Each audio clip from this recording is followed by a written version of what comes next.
Estados Unidos y Canadá jamás imaginaron que surgiría un bloque regional de integración que los excluyera de la ecuación geopolítica del continente. Pues sí, resultó ser la CELAC, la Comunidad de Estados Latinoamericanos y Caribeños, que fue impulsado por el comandante Hugo Chávez, quien dijo en aquel momento que la CELAC era el hecho político más importante que haya ocurrido en América en 100 años o más. Y es que con el nuevo organismo, abro comillas del mismo discurso del comandante Chávez, queremos dejar atrás esa página terrible de las imposiciones de gobiernos estadounidenses y de la OEA, la Organización de Estados Americanos. Y aunque Estados Unidos aparentemente no se vio preocupada por su creación, otros fueron los hechos al tratar de acabarla durante la administración de Donald Trump con sus aliados de la región. Gobiernos de derecha que llegaron al poder y que hoy fueron sustituidos nuevamente por presidentes progresistas como Luis Ignacio Lula da Silva en Brasil y Petro en Colombia, que reintegraron nuevamente a sus países al mecanismo de integración que tuvo prácticamente un relanzamiento en Argentina, donde se celebró recientemente la 7ª cumbre de la CELAC. Uno de los acentos principales en los debates, entre otros, fue la unión para impedir las agresiones de Estados Unidos a las democracias de sus vecinos de Latinoamérica y el Caribe, especialmente a los gobiernos de izquierda, y la convivencia de los países miembros en medio de las diferencias ideológicas para que nunca sucedan episodios como los ocurridos en la era de Trump. CELAC, bloque contra las agresiones y defensas de las democracias. Pongamos el punto en la I.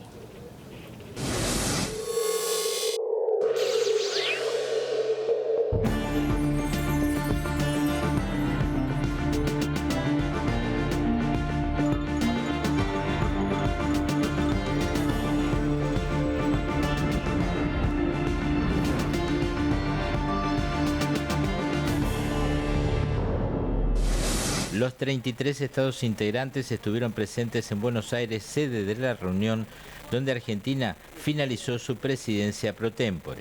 Definitivamente debemos respetarnos en la diversidad, porque tenemos un propósito que nos une a modo de común denominador, que es hacer de nuestros pueblos prósperos, pueblos que crezcan. Creo que no podemos seguir mirando sin hacer nada lo que está pasando en Haití. Y quiero personalmente convocarlos a que tomemos cartas en el asunto. La cumbre abrió con un aplauso a Brasil y a su presidente por volver a integrar el bloque de estas naciones. Ao longo dos sucessivos governos brasileiros, desde a redemocratização, nos empenhamos com afinco e com sentido de missão em prol da integração regional e na consolidação de uma região pacífica, baseada em relações marcadas pelo diálogo e pela cooperação.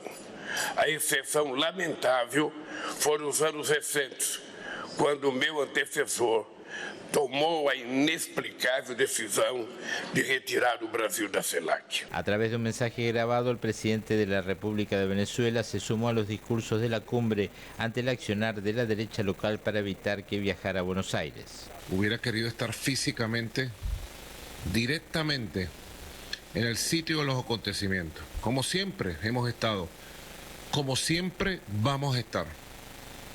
Razones que se escapan a nuestra propia voluntad, de las conspiraciones permanentes, de la persecución permanente, de la amenaza permanente, de las emboscadas que se calculan, me hicieron tomar la decisión, creo, más correcta y justa de no caer en las provocaciones que pretendían manchar este momento tan esperado, tan especial para América Latina y el Caribe. A su turno, el presidente Díaz-Canel de Cuba resaltó la importancia de la CELAC.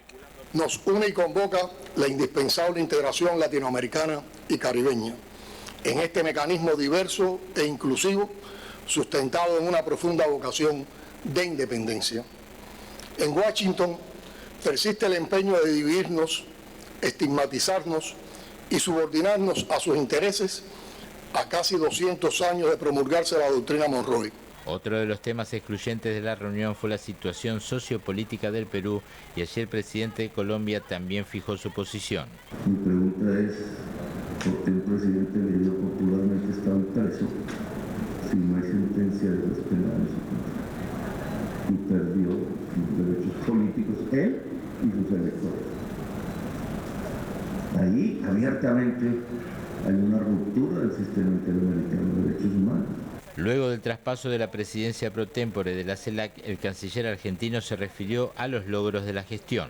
A mí lo que me queda solamente es comentarles que se logró el consenso de la Declaración de Buenos Aires, se lograron los consensos necesarios para las 11 declaraciones temáticas y, por supuesto, se pudo avanzar en la rotación por subregión, que era el compromiso que tenía la Argentina de que esto suceda, para democratizar aún más el espacio de la CELAC y promover la participación de todas las regiones y de todas las subregiones. Para la Argentina los logros se han conseguido en esta gestión como presidencia pro tempore de la CELAC durante todo este tiempo y de alguna manera también esto coronado por el traspaso por primera vez a un país de la Comunidad de Países del Caribe. Esto es en la presidencia que asumirá ahora entonces el primer ministro de San Vicente y Granadinas. Se corona de alguna manera, dicen desde la Cancillería, un camino de diálogo, de unión en América Latina. Juan Carlos Bartolota, Telesur, Buenos Aires.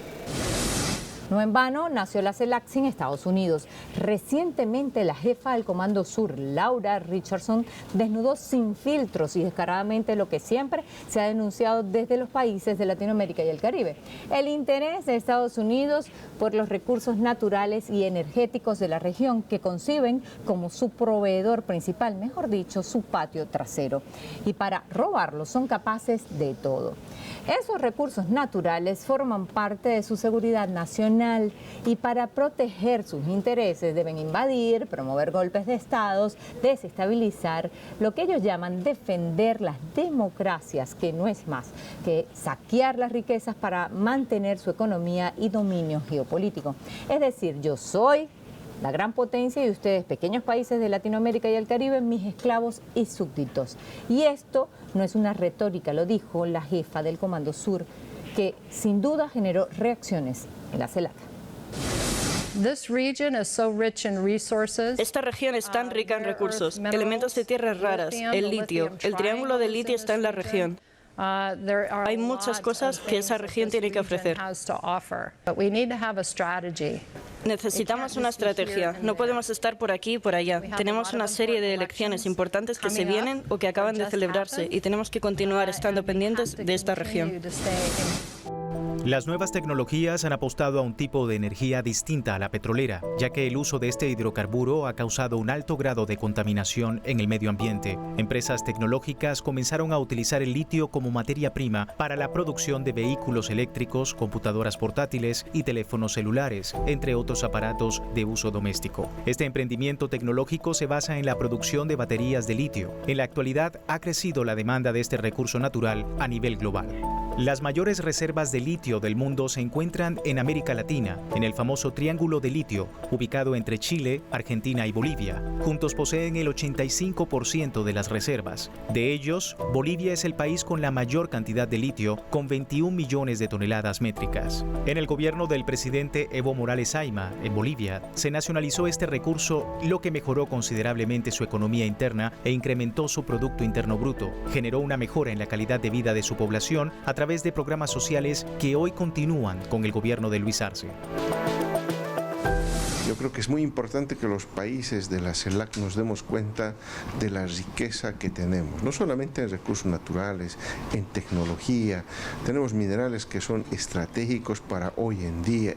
En fin, somos un país no solamente de más de 600 millones de habitantes, sino estamos hablando de una región que es muy rica en recursos naturales, en potencial industrial, turístico, en fin, todo ello. Yo creo que hay que tomar en cuenta para poder desarrollar. Inclusive lo turístico es sumamente importante en la región. Tenemos que intensificar nuestro juego, dijo la jefa del Comando Sur, imagínense.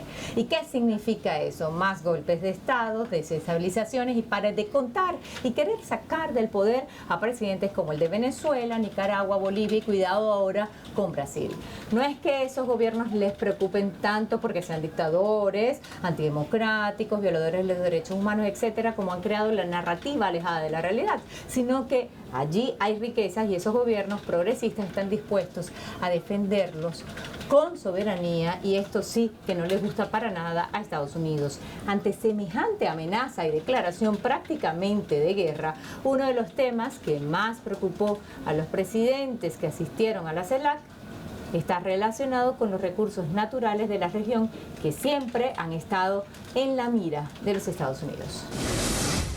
Desde la Segunda Guerra Mundial, el petróleo pasó a ser el recurso natural con mayor importancia estratégica a nivel geopolítico. Los derivados de este hidrocarburo garantizaron la energía y la producción masiva de materias primas a nivel militar y de uso doméstico. Hasta la fecha, grandes industrias automotrices, de aviación y mercantes dependen de este valioso mineral. Además de Venezuela, otros países de América Latina poseen petróleo, como México, Ecuador, Perú, Colombia y Brasil, pero en menor cantidad. Venezuela posee las mayores reservas de petróleo verificadas internacionalmente, lo que hace que este país esté en la mira de los países con mayor producción industrial. Tienes las grandes reservas de petróleo más grandes.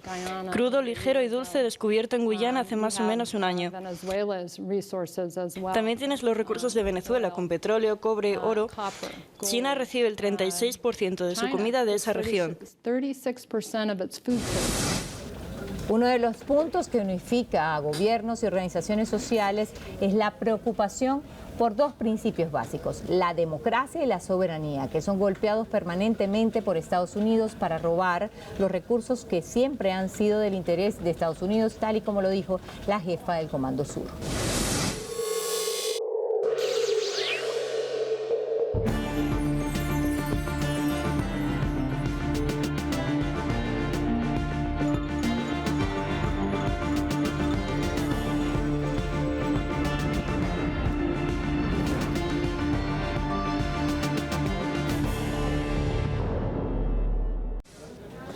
En un panorama político tan complejo en la región, en la que países como Perú y Brasil fueron atacadas sus democracias, era de esperarse el debate entre presidentes y sus ideologías políticas, y esto también formó parte de la agenda de la CELAC. En un momento crítico para nuestra región, frente al fracaso de la OEA, hoy la CELAC es más necesaria que nunca. La derecha no descansa. Cínicamente hablan de desarrollo y planifican golpes de Estado. A través de su maquinaria mediática, el boicot económico y la persecución política lawfare mantienen una agresión permanente contra nuestros pueblos. Ellos son los principales responsables del despojo de nuestros recursos naturales y el deterioro acelerado del medio ambiente y el cambio climático. Desde el río Bravo hasta la Patagonia, estamos librando una batalla común contra el neoliberalismo que a su paso solo ha dejado pobreza, hambre y miseria. Solo unidos podemos blindarnos de los ataques feroces del neofascismo que pretende imponer los intereses egoístas de las grandes potencias económicas a nuestros pueblos. No podemos aceptar intentos y mucho menos golpes de Estado, ni militares ni técnicos. Se tiene que respetar la libertad y la auténtica democracia. Es el pueblo el que manda en la democracia, no las oligarquías. También no debemos de dejar solo al pueblo hermano del Perú. Fue una infamia lo que hicieron con Pedro Castillo y la forma en que están reprimiendo al pueblo. Hay que suscribir conjuntamente un comunicado para exigir que cese la represión, que se abra el diálogo, que sea el pueblo el que decida en democracia, es decir, en elecciones limpias, libres, sobre el destino del Perú, no al autoritarismo y la libertad a Pedro Castillo, porque está injustamente encarcelado. Y así como nos preocupan los hechos ocurridos en Perú, en Brasil, también nos preocupa, presidente, y este es el foro donde tenemos que decir el éxodo masivo que vemos y que según ACNUR, la migración venezolana es la segunda crisis de desplazamiento externo de mayor magnitud en el mundo. Y no podemos mirar a un lado cuando más de 7 millones de venezolanos han abandonado sus hogares, pidiendo refugio en nuestros países. Esa migración que sufre Venezuela hacia muchos de nuestros países, también consecuencia de los bloqueos que se han impuesto sobre ellos y que nosotros como región debemos pedir que se termine. No hay mayor atentado a los derechos humanos que bloquear a las sociedades. Muchos de nosotros seguimos creyendo en que no debemos inmiscuirnos en las cuestiones internas de otros países. Y lo que siempre hacemos es que cuando existen desacuerdos en esos países, promover el diálogo para que sean los mismos países los que encuentran la solución adecuada. Lo hemos hecho con Venezuela, países como México y Argentina en el grupo de contacto. Pedimos el auxilio, no pedimos el auxilio, se nos sumó Francia y se sumó Colombia y pudimos lograr que se recupere el diálogo entre los venezolanos. Como hemos dicho, el respeto a las democracias fue uno de los principales temas en los debates de la CELAC. Sin embargo, discursos como el del presidente Gustavo Petro de Colombia llamaron a pisar tierra al preguntarse ¿de qué sirven las democracias? La erradicación de la pobreza o la soberanía de los pueblos, si estamos destruyendo el planeta con el calentamiento global, sin pensar que no hay un planeta B al que mudarnos. El mayor riesgo a la seguridad de la vida humana en el mundo se llama crisis climática. Tiene un origen que la ciencia grita y que los políticos y líderes no podemos esconder a pesar de los intereses que cada nación, públicos o privados, tenga. La crisis climática tiene el potencial de acabar con la especie humana en cuestión de apenas 2 siglos. Y con la mayoría de las especies grandes del mundo en décadas, empezando por las del mar. Es la vida la que está en riesgo toda. La palabra que se ha inventado el español para definir esa nueva realidad de una extinción de la vida es el omnicidio, porque lo produce el ser humano, pero no todos los seres humanos al mismo tiempo. Es el consumo y la producción de petróleo, carbón y gas, al ser utilizado por el capitalismo fósil en su acumulación ampliada de ganancias, lo que puede matar la humanidad. Eso dice la ciencia. El documento final de las conclusiones fue firmado por los 33 países participantes, consta de 111 puntos, 28 páginas, donde destacan la recuperación económica post-pandemia y la necesidad de trabajar para reducir la pobreza.